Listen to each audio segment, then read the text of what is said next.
Hello, good morning. Hope you're doing good. Hope you're doing well. Welcome to the Gooner Talk, back again with you guys for another episode of our morning 8 a.m. series, the Arsenal News Show. Hope you're doing well. Good morning to everybody in the chat box joining us live. Apologies for yesterday's technical difficulties. Today, I'm hoping anyway that you can see me completely fine and we're not fading away at all. It's because, never use StreamYard's green screen, basically. Only if you very much need to. And I did yesterday. But it is match day, which is obviously a great thing. And I'm very excited for this evening. Going to be there tonight. If you happen to be around the Tollington before the match, don't be afraid to say hello. It's going to be good to see plenty of people down there this evening. So looking forward to it. I know a few of the members are going. I'm going to be there with Pablo. So very much looking forward to seeing some people and saying hello, and of course, hopefully, watching Arsenal get a big result this evening. That would be very much appreciated, Liverpool, to just roll over, really, and just accept defeat would be great, but that's obviously not going to happen. But anything Arsenal can get from this game would be massive in their charge for top four, especially considering that now no top four team besides West Ham, top four candidate, and even West Ham is a bit of a stretch, have distractions, with United being knocked out of the Champions League last night by Atletico Madrid. I saw people going a little bit sad about that, thinking, they could have done with some more distractions. To be honest, I'm quite happy about that. And also, say if West Ham and Man United both finished outside the top four, and then Man United won the Champions League and West Ham won the Europa League, then you wouldn't have that team. You wouldn't have fourth place in the Champions League. So if anything, it has confirmed that fourth place this season will be going to a Champions League place. So for those that weren't aware of that, that certainly is something to be very much happy about. But good morning to everybody in the chat box. Matt G, good morning to you. King, AFC Mids, Peeny Ween, I saw you were in there first, mate. You can't pull the wool over my eyes. I saw that you were in there first. Paul, King, Clear Away, Dave, Kevin, good morning to you. Roger, Afsa, Bobby, Harvey, Kevin, Hero. Who else have we got in here? Carl, we've got Marcus. I believe we've got a brand new member, Steve H. Good morning to you, mate. And thank you so much for becoming a member and joining the TGT crew. I can already see all of the members are already very much giving you a very warm welcome. Morning Gooners will smash the Scouts tonight, even if with their permanent 2 extra players, the ref and Satan. Very dark indeed. But welcome to the crew, Steve, and I hope you enjoy your time here. I'm never usually able to catch this live, even though I listen every day with health and kids, etc. But I'm here. CM Jose, good morning to you, mate, and I hope you're doing good and hope you're enjoying yourself. Coop Dog says today is the day we beat Liverpool and assert our dominance as a future title challenger. I hope you are right, my friends. King says, I'm glad that they lost, Tom. I see it as a positive, Man United. It can be on a negative impact on the morale. I definitely agree with you. I had someone leave a comment yesterday asking why I never really wear any Arsenal stuff on the channel, mainly because I just don't really do that. I wear it obviously when we play football and six-a-side. So this morning I changed it. A lot of people take the mick out the fact that I wear a lot of dark clothing. It's just, it's just part of what I do. It's what I wear. So I have worn Arsenal today. The big man, he's on the shirt. So, you can't say I've not put the effort in today. So no more comments about not wearing any Arsenal stuff. We've got Thierry Henry. Thierry Henry will do the business for us. So fingers crossed that brings us a bit of luck this evening. Let's crack on, though, with today's show. As always, please do go and subscribe to the Arsenal Way. We're now less than 200 subs away from hitting that 10K target. And some really interesting stuff going on the channel. There's a Transfer Insight show going up on the channel this week where I chat all about Peruvian football with Diego Montalvan, and specifically about Gilmar Laura, who is the Peruvian right back that we have been linked to in South America. So make sure you go and check that out. I'll be live over there at 9:30 this morning as well, in just over an hour's time, discussing tonight's Liverpool game. So there's plenty to be talking about. So I do look forward to bringing you all of that and a bit more as well. Let's go forwards, though. Just saw the chat box pop up with some ridiculous comments. This morning or yesterday evening, I think, the FA confirmed that Brooke Norton-Cuffy's red card for Lincoln City has been appealed and successfully appealed. He was supposedly sent off for violent conduct. I saw at the time that Kev, Next Generation Arsenal, who joins us for all of our youth update shows, in fact, for all of them, said that it was a ridiculous decision and he didn't deserve to be sent off. So, it's good news. It's positive news that Brooke Norton-Cuffy is back available and will be able to continue his fine form for Lincoln and impressing Arsenal all at the same time. Speaking of low knees making an impression, following Balogun scored his first proper goal. I know he scored the other week, but it was a very fortuitous. It was very well taken, very well done. Nicked the ball off the goalkeeper and scored. But this is a first kind of proper goal for Middlesbrough. And what a goal it was. Cutting in from the left-hand side and pinging a curling effort right into the bottom right-hand corner. Fantastic strike. If you haven't seen it yet, go onto Twitter. You'll be able to find it. I think Next Generation Arsenal, Kev, our boy, put a tweet up with the video. So if you want to see Balogun's goal, you can go see Balogun's goal over there. Moving forwards and into tonight's game, Mohamed Salah, of course, as we all knew, was going to be past fit, and Jurgen Klopp saying, Mo is a tough cookie, is what he described him as. And of course he is. Of course he's going to play tonight. Well, I don't think we have much doubt about that. Even if he wasn't going to play, Liverpool's depth and quality in their side was always going to be enough that even without him, it wasn't that much of a dent. So we can expect Salah to be available and playing tonight, and Arsenal got to try and learn to shut the Egyptian down. Fingers crossed we can do that as much as possible. It's going to be a tough test. However, bad news is that Tomiyasu still probably won't be available. That being said, he did train yesterday, so that's some really good news, but I'd be shocked if Tomiyasu was in the squad for today's game. I doubt they want to rush him back. But we have seen it happen before. We've seen it happen against Manchester City earlier in the season. Well, not even that earlier in the season, just the start of January. But Tomiyasu trained yesterday, but probably won't be back fit. Now, there is a bit of a concerning doubt about Gabriel. You may or may not be aware that his other half is 9 months pregnant at this stage and supposedly was not spotted in training yesterday. Obviously, this is a little bit of a shame if it's not available. Big congratulations, of course, to Gabriel if he indeed does have a child, or rather his other half has a child. But it's a frustration that Arsenal may be without him tonight, which arguably would mean that Rob Holding comes into the team, plays alongside Ben White. Rob Holding's done well when called upon this season, but it is a loss if Gabriel is not going to be available for our game. We'll have to wait and see if this turns out to be the case or not. But just be aware, if he isn't in the lineup, this will be the most likely reason as to why he's not going to be in the team. Now, moving on to the transfer news, and there's a couple of lines, a little bit of a strange one, but Ronald Araujo of Barcelona has been the subject of supposedly a €6 million per year offer from Arsenal. Manchester United are also said to be interested, but Spanish journalist Gerard Romero suggested that both Arsenal and United have made contact and a contract offer towards him. His contract runs out in 2023, I believe. Whilst Man United have offered a more expensive deal, Arsenal's ability to offer him Champions League football next season may allow them to get a slight edge.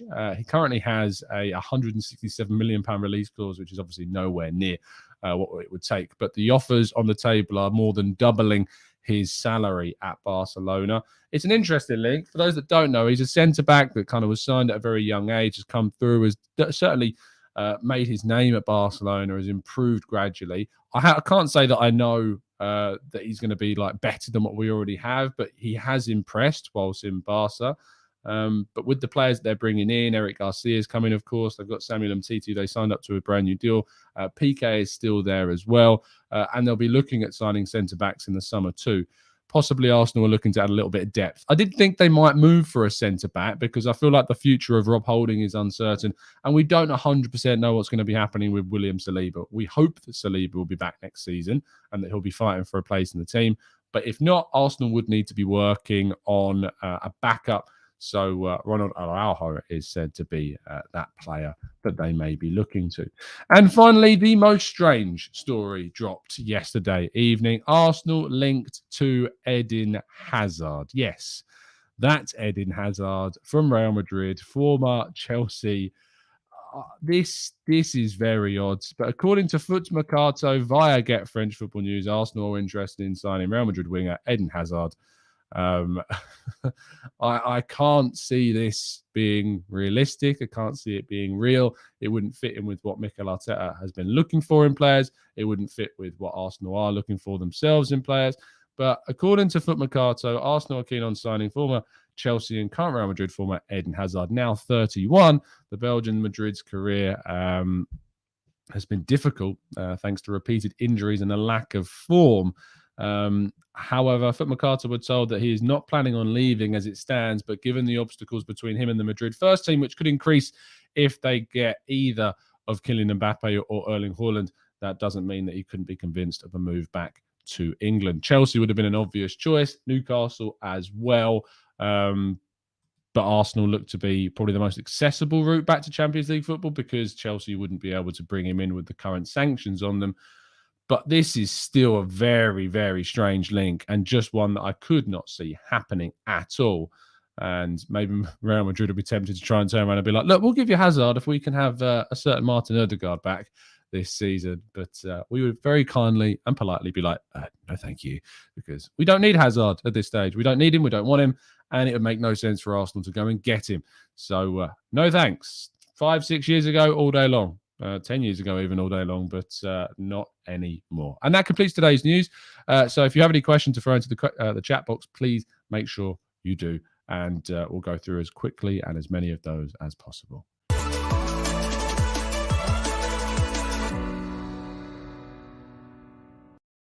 Okay, let's go. Let's scroll up a little bit. Marcus says, if Saliba does return and Marie goes, we need another centre-back. Yeah, and Marie's someone I completely, to be honest, forgot about. And him and his future is still very much uncertain as well. If he and Rob Holding move on, Saliba is not the only person that will be needed to bring back and come in for that player. But, you know, you've got the likes of Omar Rekic, you've got Daniel Ballard, we got centre-backs on loan and in the youth team that are really exciting and you know, proving a lot of people wrong in what they're capable of. So it's still a bit strange that we're linked to a centre-back, but I'm not surprised that we are because maybe they don't consider Rekic ready and they don't consider him to be a player that will ever be ready or Ballard, despite his impressive performances at Millwall.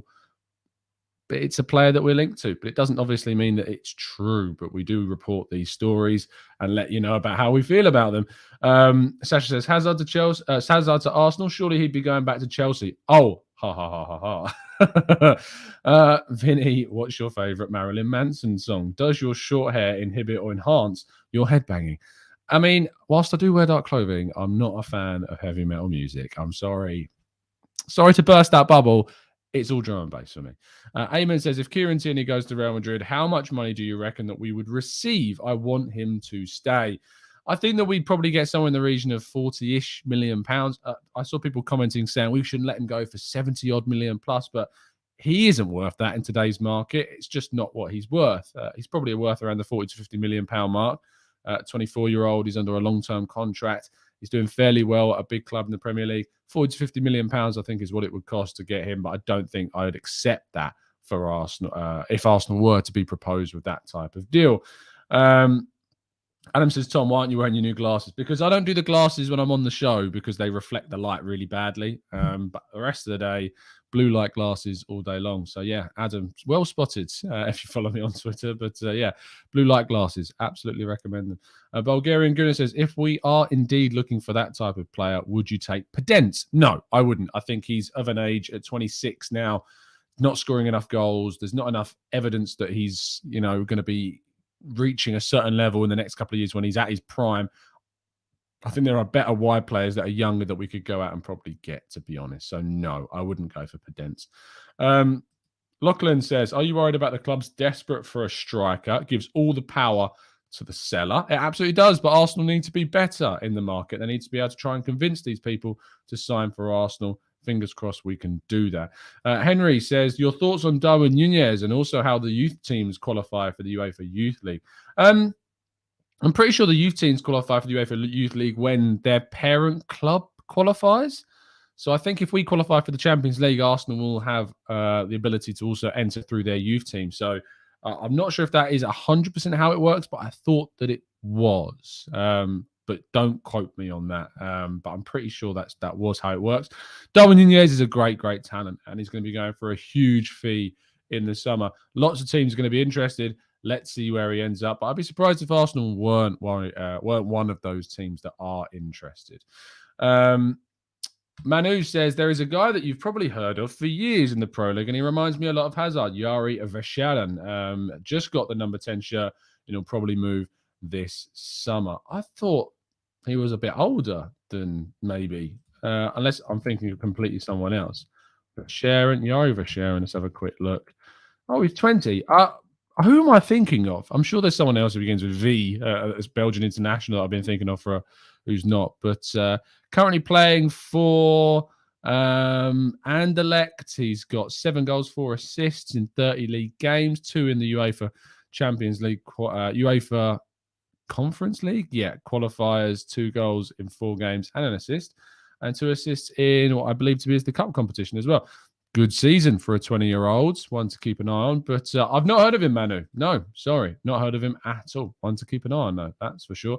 Ryan says, how many United fans cried yesterday? Probably quite a few, and I hope that they did. Matthew says, Tom, last week you said you thought 27 points was a tally we should aim for, while I thought 21 was more likely what we'd get. Thoughts now with United fix penciled in. Yeah, look, that's something we haven't discussed, to be fair, is that the Chelsea game has been rescheduled the week before we play Man United. Another game on a Wednesday that we then play a 12:30 game on Saturday. Chelsea on the Wednesday night, Man United on the Saturday early afternoon kickoff. Look, I still think 27 needs to be what we're aiming for. I think we need to be looking for 27 to 30 points of the available 39. There was a 36 now. So look, we've achieved that first 3 points with our win last week, and if we can get anything from tonight, it'd be a huge push for the rest of the season. And would really give us the confidence. Pablo says, what's your thoughts on us playing United and Chelsea in 3 days? My thoughts are that I'm not surprised by any means that that's what they did. I'm expecting them to put the Spurs game in a weekend where, we've got barely any time to have any recovery at all. I used to think that swings and roundabouts and everything levels out at the end of the season, but I'm sorry, this season has convinced me anything otherwise, that there are powers that be very much looking down on Arsenal. Maybe it's because, we complain and the officiating in our games has been bad, and we've, Mikel Arteta has raised this point, and we're very vocal with how annoyed we are with how we're treated. If that's having an impact, that's despicable of the authorities, but it wouldn't surprise me in any way. And, I just think Arsenal are being dealt a bad hand intentionally at this stage. Ashik says, if Gabriel's fit for the match, is Gabriel fit? I'm assuming he's fit, but the issue is that his wife, I think it's his wife, is expecting. So he may not be available tonight. Maximia says, your comments on the Chelsea match scheduled before United, we just talked about that. King says, how high do you rate Darwin Nunez, and would you want him at Arsenal? I rate him very highly. From what I've seen of him, he's, especially the last year, when I saw him against Arsenal in the Europa League, I wasn't that impressed. But he's only gone on leaps and bounds since then, and his goal-scoring record is amazing. His physicality is great. He's the kind of profile that we'd need of that more physical forward as well. But there's going to be a lot of interest in him in the summer. That is for sure. Marcus says, I would like to keep Lacazette and so spend more money on one striker than splitting the money across 2. What are your thoughts? I think if we got the option to move on from Lacazette with a really good forward, we should do it. We should look to move on, take our game to the next level. If we can do that, great. If we can't, then Lacazette's a great foil to have still if we aren't able to do that. JM says, Tom, excellent piece on that Durham guy. I'm so glad you put it out there. Yeah, look, I put a piece out yesterday. You may have seen this, that Adrian Durham on TalkSport basically turned around and said that Arsenal have done nothing. By asking, what have they done? Arsenal have been very fortunate. We've barely had any. He said, we haven't had 0 injuries, is what he said, despite the fact that we lost Granit Xhaka for more than 2 months and 9 matches because of an MCL injury. We've lost Tomiyasu for a significant number of games. We lost Pepe and Partey and El Neni throughout the African Cup of Nations. Pierre-Emerick Aubameyang's issues meant we lost him, and Mikel Arteta made the decision to move him on and has dealt with that really, really well. So to come out and say that we've not done anything or that we're fortunate, it's just wide of the mark and it's just drawing attention. And so we broke down all of those thoughts and comments, quite rightly so, and put it in its place. Vermaelen. Vanaken. Yes, that's who I'm thinking of, Manu. The Belgian player starting with a V. Vanaken is exactly who I'm thinking of. Zana says, is Haaland a little bit more realistic in the summer after seeing his quotes that a good project is more appealing? Yeah, it's definitely more approachable than it was, more realistic than it was, but it's still a very slim chance. It's like increased it from 1% to 2%, maybe. Who knows, though? Never say never. And we should definitely be throwing our hat into the ring regarding Erling Haaland. Jonathan says, considering our wingers score the most goals, do you think we should go for a Firmino or Tadic type of striker? No, I think we should go for a striker that's very clinical, but that has very good link-up play as well. And Darwin Nunez and Schick are two options for that. Adam says, why doesn't the government allow Chelsea to sell tickets and put the proceeds in a blocked account? I have no sympathy for them, but it seems a bit too much as it doesn't affect Abramovich. Look, there's a lot of discussions going on yesterday. Frankly, their proposal to get the game against Middlesbrough played behind closed doors was disgusting. It was one of the worst attempts at trying to alleviate or trying to show the ridiculousness of the rules. Look, I'm not going to sit here and try and debate with you that it's a mess and that there's inconsistencies in what's going to be happening. And there is part of me that thinks that free tickets for away fans should certainly be given. But I don't think that if it's not possible for Chelsea to sell tickets, giving them away for free, it's certainly an option. But you can't request that Middlesbrough play the game behind closed doors and then cite sporting integrity as the reason when you consider what's actually going on. And Middlesbrough put out a fantastic statement and should be applauded for their statement because it was spot on. And look, for me, it was just another reason to hate Chelsea. It's just, and I do hate Chelsea, and I'm very open and vocal about hating Chelsea because of their history of such awful things from a portion of their fan base and also the club themselves, and just because of the natural rivalry between Arsenal and Chelsea. But they just take it that one step further, and there's a portion of their fan base that takes it far, far too far. And, every club will have its minority of idiots, but it's just Chelsea seem to have a greater proportion and a more vocal and public proportion of idiots at their club as well. Scrolling down a little bit more, Craig says, Tom, when people that go to games at the Emirates say something is happening, belief is what believe in happening is our fan base for the first time in a long time. Craig, I'm going to try and reword that. I think what you're saying is when you go to the games at the Emirates, there's kind of a feel around the club that something is happening and that there's a belief in the fan base that we're moving in the right direction and we haven't felt like this for a long time. That is what you meant. Great. If it's not, sorry, but that's the way I've interpreted it. And I agree with you. And I'm looking forward to going to the Emirates tonight to get that kind of atmosphere and buzz. I've not been to the stadium since the Villa game earlier on this season. So I'm looking forward to getting and soaking up this atmosphere and seeing where we sit come the end of the game. Rich Carney says, Tom, do you not think Arteta is worth keeping for his experience? It's a very young forward line and the strikers being linked are mostly too young. Do you mean Lacazette? You must have Arteta on the brain, Rich Carney, but I think you mean Lacazette. Do you think Lacazette is worth keeping for his experience? He's worth keeping for his experience if you can still bring in quality. But if you can't, I mean, if you can't bring a player in because you're keeping him and that's stopping you from bringing in a really quality forward, I don't see the need in keeping him. And I also think that we've got a lot of experience in the team still, to be honest. So, I mean, you've got Ødegaard, who's a 23-year-old with loads of experience at this point. I think Ben White at 23, 24 years of age has got experience of going through the Championship, playing in the Premier League, moving to a big club and succeeding. I think you've got players like Bukayo Saka that have gone through some really, really horrible times after the penalty shootout in the European Championship finals. You've got, and had to deal with that and has come through that. You've got players like Kieran Tierney that are a leader that have gone through European football with Celtic and have then come to Arsenal and been able to stamp their mark on the team. Aaron Ramsdale, the experience of going through that many relegations and then coming through that and moving to a big team. There's experience. The word experience is overused and it's associated typically with players of an older age, but we've got experience in this squad and we've got valuable mentality and the right heads in this squad too. So there you go. I think that probably answers your question. I think we're probably going to wrap things up there. Thank you so much, guys, for tuning in. There won't be a show after the game, because as I say, I'm going to be there, but there will be a reaction to that in tomorrow's 8 a.m. show. More breakdown of the game in this morning's Arsenal way at 9:30, so in just over an hour's time. Do drop a like on the video if you have enjoyed it, and even if you haven't, and subscribe to the channel if you're new around here with those notifications turned on. It's been an absolute pleasure to speak to you, as it always is, and as always, up the Arsenal.